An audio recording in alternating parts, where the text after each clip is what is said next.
Livro Fonte Viva, Espírito Emmanuel, Psicografia, Francisco Cândido Xavier, capítulo 6, Aceita a correção, e traz como epígrafe da Epístola de Paulo aos Hebreus, capítulo 12, versículo 11. E, na verdade, toda correção no presente não parece ser de gozo, senão de tristeza, mas depois produz um fruto pacífico de justiça nos exercitados por ela. E Emmanuel comenta: a terra, sob a pressão do arado, rasga-se e dilacera-se. No entanto, a breve tempo, de suas leiras retificadas, brotam flores e frutos deliciosos. A árvore, em regime de poda, perde vastas reservas de seiva, desnutrindo-se e afiando-se. Todavia, em semanas rápidas, cobre-se de nova robustez, habilitando-se a beleza e a fartura. A água humilde abandona o aconchego da fonte, sofre os impositivos do movimento, alcança o grande rio e depois partilha a grandeza do mar. Qual ocorre na esfera simples da natureza, acontece no reino complexo da alma. A corrigenda é sempre rude, desagradável, amargurosa, mas naqueles que lhe aceitam a luz, resulta sempre em frutos abençoados de experiência, conhecimento, compreensão e justiça. A terra, a árvore e a água suportam-na através de constrangimento, mas o homem, campeão da inteligência no planeta, é livre para recebê-la e ambientá-la no próprio coração. O problema da felicidade pessoal, por isso mesmo, nunca será resolvido pela fuga ao processo reparador. Exterioriza-se a correção celeste em todos os ângulos da terra. Raros, contudo, lhe aceitam a bênção, porque semelhante dádiva, na maior parte das vezes, não chega envolvida em arminho e, quando levada aos lábios, não se assemelha a saboroso confeito. Surge revestida de acúlios ou misturada de fel, à guisa de remédio curativo e salutar. Não percas, portanto, a tua preciosa oportunidade de aperfeiçoamento. A dor e o obstáculo, o trabalho e a luta são recursos de sublimação que nos compete aproveitar. E Emmanuel coloca novamente uma epístola de Paulo e novamente a epístola aos Hebreus. Estão lembrados, quando nós lemos o capítulo 3 do Fonte Viva, Emmanuel também citou a epístola aos Hebreus, que nós comentamos? Nós lembramos que Paulo escreveu essa epístola na prisão em Roma, na segunda vez em que ele foi preso em Roma. E durante 2 meses ele escreveu aos Hebreus, com muita emoção. Nós lembramos também das controvérsias sobre essa epístola, e a gente já comentou, mas se diz assim, que a epístola aos Hebreus não foi escrita por Paulo. As outras epístolas, sim, mas que a epístola aos Hebreus tem um estilo literário diferente de Paulo. Por isso, alguns até religiosos atribuem a outros santos da igreja, atribuem essa epístola aos Hebreus. No entanto, Emmanuel, no livro Paulo e Estevão, ele conta com detalhes como foi que Paulo escreve aos Hebreus. E entre os historiadores da Terra e Emmanuel, e entre também tantos estudos que o Haroldo Dutra Dias já fez entre os estilos, nós dizemos, sim, que a Epístola aos Hebreus foi escrita por Paulo. Recordamos que foi em Corinto que Paulo teve a inspiração de escrever as igrejas distantes, aquelas que ele fundara nas suas viagens e que agora pediu um socorro a ele. E Emmanuel, também no livro Paulo e Estevão, ele conta que ele ditava as mensagens que os outros escreviam. Tanto que ao final das mensagens, nós lembramos, estava escrito: eu envio abraços ao fulano. E o outro dizia: eu também envio abraços ao outro. Mostrando que alguém ditava e outros escreviam. Agora, com o tempo, isso foi escrito pelo Rui Kremer, com o tempo, as cartas de Paulo tornaram-se valiosas como estudo para os cristãos gentios. E aí começaram a surgir as cartas falsas, como se fosse de autoria de Paulo. Tudo bem, né? Se tivesse um conteúdo bom, como tem, nós estamos recebendo tantas e tantas mensagens atualmente. Mas ficou bastante confuso para a posteridade o que foi de Paulo e o que não foi de Paulo, o que foi falso. Se é que modernamente nos nossos dias a gente podia dizer que eram as fake letters, eu não sei como é que diz epístola em inglês, por isso que eu disse fake letters. Quem souber, avise. Por pouco que nós tenhamos lido sobre as viagens de Paulo, nós sabemos que nas sinagogas em que ele falava aos sábados, lembramos que esse era costume, né? Que aos sábados alguém da plateia podia falar. Mas os mais revoltados, os antagonistas de Paulo, quando falava, eram quem? Os judeus. Os judeus que haviam se dispersado pela Ásia, pela Macedônia. Para a gente guardar um pouquinho na geografia, a Macedônia que fica ali acima da Grécia, e que naquele tempo a Grécia se chamava Acaia. Então os judeus que tinham se dispersado por ali também, pela Acaia, em função dos ataques dos romanos, em tantas épocas. E a mais conhecida, talvez, dessa dispersão, que é conhecida também como diáspora, é aquela que no ano 70, o general Tito, aquele romano, que destruiu o templo de Salomão, lá em Jerusalém, e dispersou os judeus por toda a Ásia, por todo lado. Então, a gente encontra e vê e lê comunidades de judeus em toda parte. E os filhos e os netos daqueles que partiram de Jerusalém até antes de Cristo, depois de Jesus. E nós lembramos que Gesiel e Abigail não tinham nascido na Palestina, eles já eram descendentes de judeus que haviam se mudado para Corinto, o pai de Gesiel e de Abigail, que lá estavam. Mas esses, filhos e netos e descendentes, conservavam as tradições das leis de Moisés e conservavam as tradições como sagradas, a leitura dos profetas, do Velho Testamento, e conservavam também, importante para nós lembrarmos, os rituais e as proibições que foram sendo firmadas com o tempo, como se algumas proibições fizessem parte das leis mosaicas. Mas realmente alguns rituais vinham da antiguidade, desde Abraão, sobretudo um exemplo, a circuncisão. Podíamos até um dia falar sobre isso.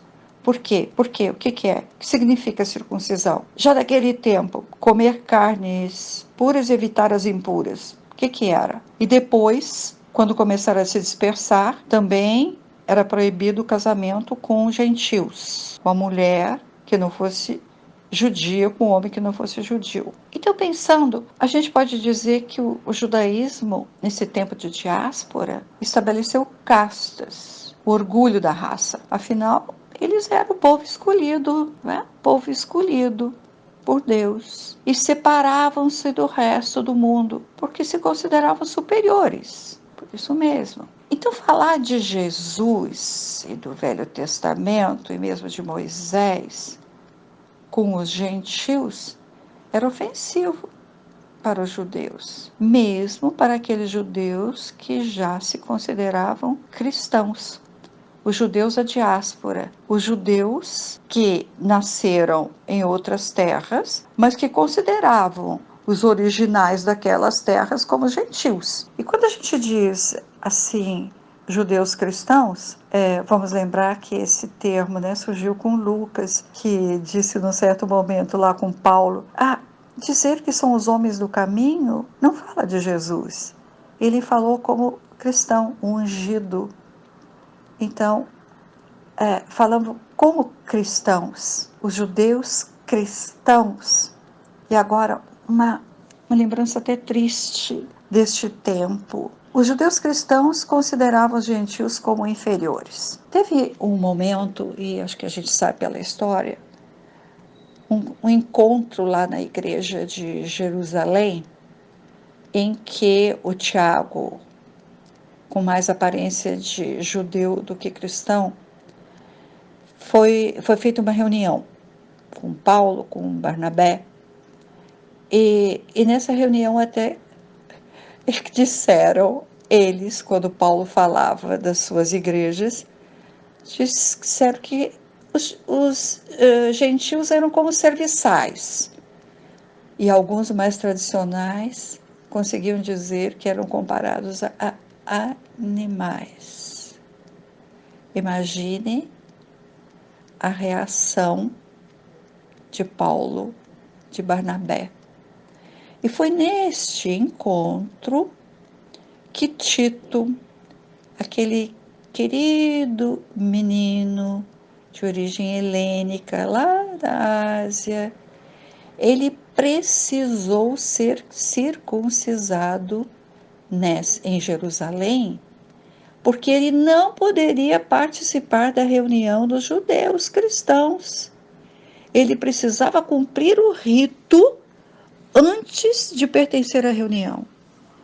Imaginem de novo como Paulo e Barnabé tiveram que aceitar para que o principal, a harmonia do grupo e a tranquilidade do desenvolvimento do evangelho se fizesse entre os povos.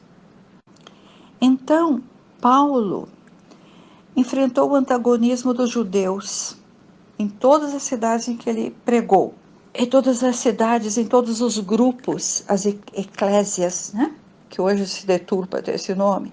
E Paulo, a gente sabe, foi expulso das cidades.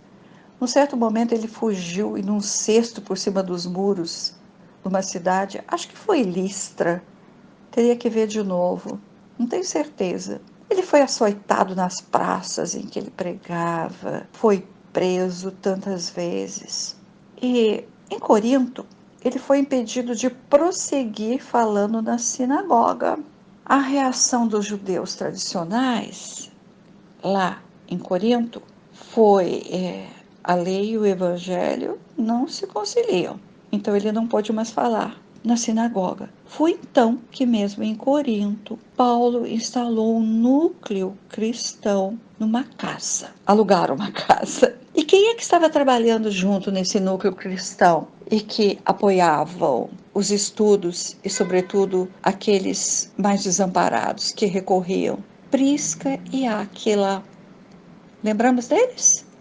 Aquele casal do deserto de Dan, lá em Damasco, onde Paulo se recolheu durante anos estudando com ele. E também lá em Corinto, e nesse núcleo cristão, estava Lloyd e Eunice, que tinham vindo para Caia. Lloyd e Eunice, a avó e a mãe do Timóteo. Timóteo sempre nos lembra como Paulo se dirigia nas epístolas a Timóteo, se dirigia como um filho querido, pelo carinho, pelo amor com que ele tinha com esse jovem filho de Eunice. E acho que vale ler o que o Emmanuel escreve no livro Paulo Estevão. Ele diz que Paulo fala aos judeus do Corinto assim: até agora, em Corinto, procurei dizer a verdade ao povo escolhido por Deus para o sagrado depósito da unidade divina. Mas, se não aceitais, desde hoje procurarei os gentios. Caiam sobre vós mesmos as injustiças maldições lançadas sobre o nome de Jesus Cristo. Depois dessa longa introdução sobre as lutas de Paulo, sobre as fundações das igrejas, e depois de refletir sobre essa epístola, eu me perguntei: por que tanto empenho de Paulo, tanto zelo, tanto cuidado ao escrever do próprio punho aos hebreus? A maioria daqueles da sua raça o rejeitaram, expulsaram, aprisionaram, fizeram dele quanto feriram. Então, ao chegarmos ao texto do Emmanuel, Aceita a Correção, Paulo, nessa carta aos Hebreus, ele exorta, ele conforta os judeus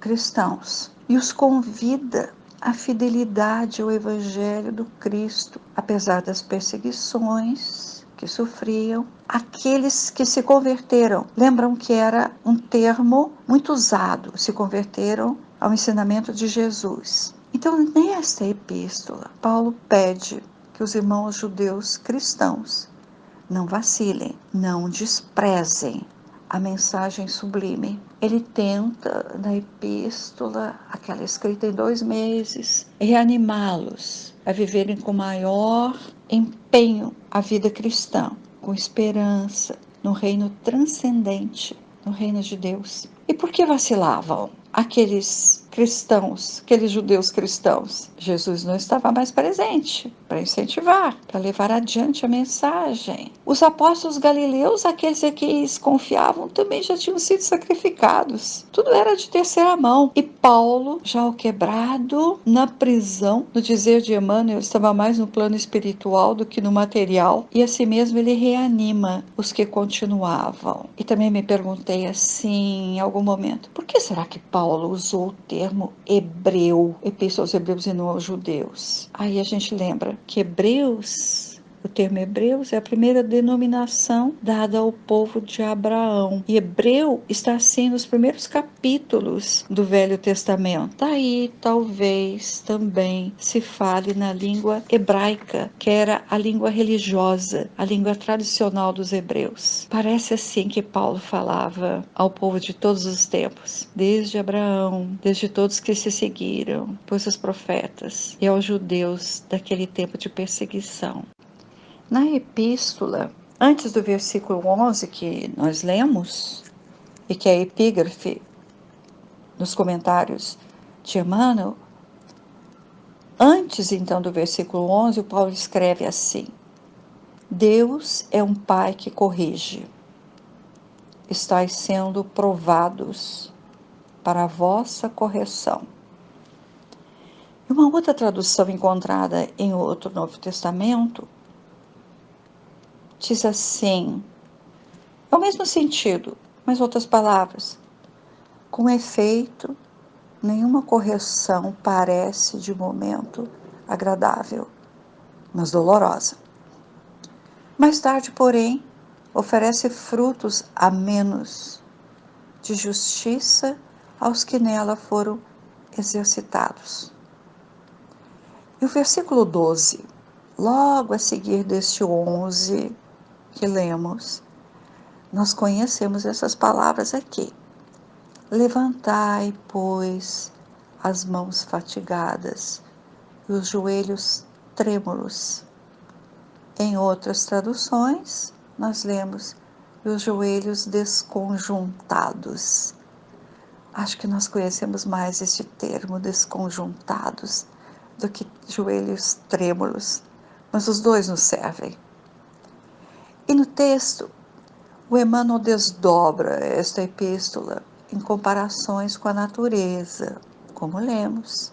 E Emmanuel diz ao final: não percas, portanto, a tua preciosa oportunidade de aperfeiçoamento. Vamos ler em nossas casas, novamente, o texto de Emmanuel. Essas comparações que ele faz com a natureza são lindas. Vamos ler novamente e nos perguntar: nós somos novamente como os hebreus, que precisavam de encorajamento? Pensemos nessa interrogação.